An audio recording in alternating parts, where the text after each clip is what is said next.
Hi friends, நம்ம விஜய் மல்லி ஸ்டோரியில் வந்து பார்த்தீங்கன்னா இந்த தேவசேனா மேடம் விட இவர் ரொம்ப பெஸ்ட்டாக இருப்பார். அதாவது வந்து பார்த்தீங்கன்னா இவங்கள கண்ட்ரோல் பண்ணுறக்கு இவங்க தான் அப்படிங்கிற மாதிரி தான் வந்துட்டு இப்போ எபிசோட்ஸும் சரி ப்ரோமோஸும் வந்துட்டுருக்கு அப்படின்னே சொல்லலாம். ஸோ மெயினாக போன எபிசோடை பொறுத்த வரைக்கும் வந்து பார்த்தீங்கன்னா இந்த தீபக்கு இந்த தீபிகாவை வந்துட்டு பார்த்தீங்கன்னா பார்க்கறதுக்காக வந்திருக்காரு இந்த வக்கீல். வரது மட்டும் இல்லாமல் நான் வந்து இவங்களோட கிளைண்ட், அதாவது இவரை பார்க்கறதுக்கு தான் நான் வந்திருக்கேன், அவங்களுக்காக நான் வாதாட வந்திருக்கேன் விஜய்க்காக அப்படின்னு சொல்கிறாங்க. ஸோ அது மட்டும் இல்லாமல் பேசவே ஒரு சவுண்டு கேட்குது, அடிக்கிற சவுண்டு. யார் லாக்கப்பில் இருக்க விஜய் தானே, என்ன அடித்து கொடுமைப்படுத்துறீங்களான்னு சொல்லிட்டு போய் பார்க்குறாங்க. போய் பார்க்கறது மட்டும் இல்லாமல் வந்துட்டு என்ன இப்படியெல்லாம் வந்து பண்ணிட்டு இருக்கீங்க, இது வந்து ரூல்ஸே கிடையாது அப்படிங்கும்போது, இல்லை நான் இப்படி தான் பண்ணுவேன்னு சொல்லும்போது நான் கோர்ட்டில் பார்த்துக்கிறேன் அப்படின்றாங்க. உங்களுக்கு மட்டுமா கோர்ட்டு தெரியும், எனக்கும் தெரியும், நானும் பார்த்துக்கிறேன் அப்படிங்கிற மாதிரி சொல்கிறாங்க. நல்லாவே தெரியுது இவங்க ரெண்டு பேர் கண்டிப்பாக ஹஸ்பண்ட் அண்ட் ஒய்ஃபாக தான் இருக்க முடியும் அப்படின்னு சொல்லிட்டு. ஏன்னா அவங்க வந்து ரொம்ப கோபக்காரங்க அப்படின்னு சொல்லிட்டு இந்த வக்கீல் வந்து சொல்றாரு, லாயர் சொல்றாரு. அண்ட் தென் தீபிகாவும் வந்து பாத்தீங்கன்னா ஆமா யாரோ தப்பா சொல்றதெல்லாம் வச்சுட்டு வந்து எங்கிட்ட பேசுறவங்க தானே நீங்க அப்படின்னு சொல்லிட்டு அவங்கள ஒரு வார்த்தை வந்து விடுறாங்க. ஸோ அதுக்கப்புறம் வந்து பாத்தீங்கன்னா இல்ல நான் ஜென்ரலா சொன்னாங்கிற மாதிரி மாத்திக்கிறாங்க. ஸோ இதுல இருந்தே நல்லாவே தெரியுது இவங்க ரெண்டு பேருமே ஹஸ்பண்ட் அண்ட் ஒய்ஃபா தான் இருக்க முடியும். ஸோ அதனாலேயே வந்து பாத்தீங்கன்னா ஏன்னா இவருக்கு எல்லாமே அதில் தீபிகா பத்தி எல்லாமே தெரியும். ஏன்னா வந்து பாத்தீங்கன்னா அவங்களுக்கு ஒரு தம்பி இருக்காங்க, தம்பி இருக்கும்போது இந்த மாதிரி மல்லியை லவ் பண்ணியிருக்காங்க. ஸோ லவ் பண்ணதுனால வந்து பார்த்தீங்கன்னா அவங்க தம்பி வந்துட்டு செத்துட்டாங்க அப்படிங்கிறது எல்லாமே இவருக்கு தெரிஞ்சதாக தான் இருக்கும். ஸோ அதுக்காக வந்து பார்த்தீங்கன்னா மல்லி கிட்ட, அதாவது வந்து இவங்க தப்பாக முடிவு பண்ணிட்டாங்க அப்படின்னு தான் எதிர்பார்க்கப்படுது. ஏன்னா மனோகருக்கு ஒன்றுமே தெரியாதுங்க. வேற ஏதாவது ஒரு சமயம் இந்த மாதிரி நல்லா இருக்கிற ஒரு இன்ஸ்பெக்டர் திடீர்னு இந்த மாதிரி போறாங்க அப்படின்னா கண்டிப்பாக வந்து இவங்க வந்து வேற ஒரு கோணத்தில் யோசிக்காம அவங்க ஏதாவது சம்திங் எதிர்பார்க்குறாங்களோ அப்படிங்கிற மாதிரி வந்து மனோகர் நினச்சிட்டாங்க. பட் ஆனால் அப்படி கிடையாது அப்படிங்கிறது வந்து இவர் ப்ரூவ் பண்ணுற மாதிரி இப்போ மல்லி வீட்டில் போயிட்டு அவங்க எக்ஸ்பிளைன் பண்ணிட்டு இருக்காரு இந்த லாயர். அதாவது வந்து நான் ஒன்று சொன்னால் நீங்கள் ஷாக் ஆயிடுவீங்க அப்படிங்கிற மாதிரி ஒரு பதிலடி கொடுக்குற. அப்போதான் வந்து மல்லிக்கு வந்து ரொம்ப ஆச்சரியமாப்படுது. அப்போ கண்டிப்பாக அவங்க என்னதான் சொல்லியிருப்பாங்க அப்படின்னு பார்த்தீங்கன்னா தீபிகாவும் நானும் ஹஸ்பண்ட் அண்ட் ஒய்ஃப் அப்படின்னு சொல்லி அவங்க ஃபோட்டோஸ் ஏதாவது காமிக்கிறதா இருக்கலாம். ஸோ அதை பார்த்தோன்னே அவங்களுக்கு ஷாக் ஆகிடும். எனக்கு தெரிஞ்சு வந்து எனக்கு அவளை நல்லாவே தெரியும், அவள் நல்லவதான், ஆனால் அவள் கோபத்தால் தான் இப்போ நாங்கள் பிரிஞ்சிருக்கோம் அப்படிங்கிற மாதிரி ஏதாவது ஒரு விஷயம் சொல்லுவார். ஸோ அதுக்கப்புறமா அவங்களோட பேக்ரவுண்ட் பற்றி எல்லாமே சொல்லுவாங்க. ஸோ அவங்களுக்கு வந்து பார்த்தீங்கன்னா உங்கள் மேலே கோபம் இருக்கும் மல்லி, அதுதான் உண்மை.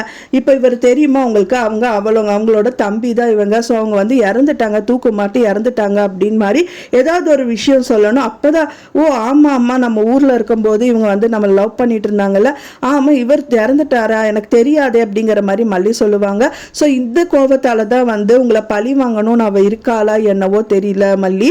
ஸோ இதுக்காக இப்போ வந்து இப்போ நல்ல வேலை நீங்க என்ன அப்ரோச் பண்ணனால பரவாயில்ல, வேற யாராவது அப்ரோச் பண்ணியிருந்தீங்கன்னா அவங்க எதுக்காக உங்க ஹஸ்பண்ட் இப்படி ட்ரீட் பண்றாங்க அப்படிங்கிற ஒரு விஷயமே உங்களுக்கு தெரியாம போயிருக்கும்.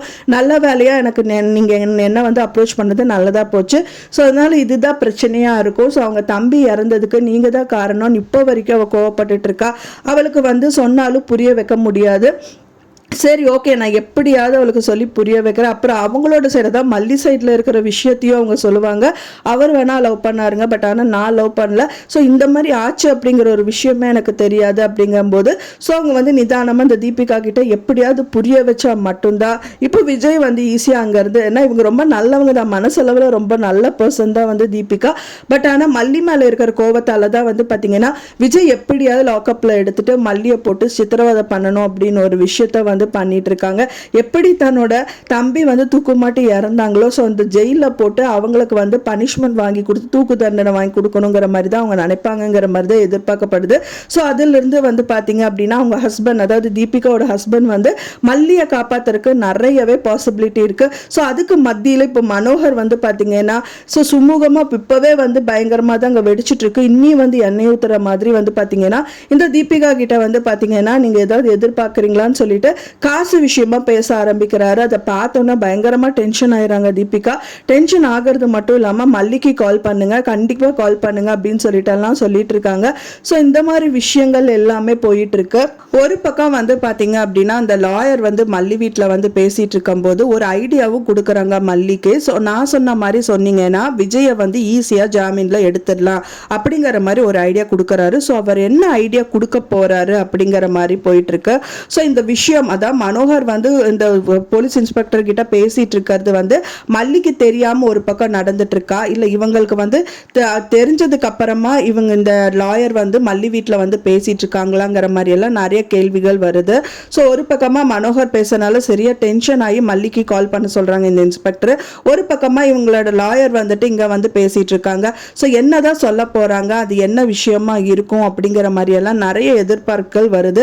மெயினா விஜய் வந்து இந்த விஷயம் பண்ணல அப்படிங்கிற மட்டும் சொல்லுங்கன்னு சொல்லுவாரோ அப்படிங்கிற மாதிரி இருக்கு. அப்படி மட்டும் சொல்லிட்டாங்க அப்படின்னா மல்லி வந்து கண்டிப்பா அதுக்கான ஆதாரம் இருக்கிறதுனால மல்லியை தான் தூக்கி ஜெயில போடுவாங்க.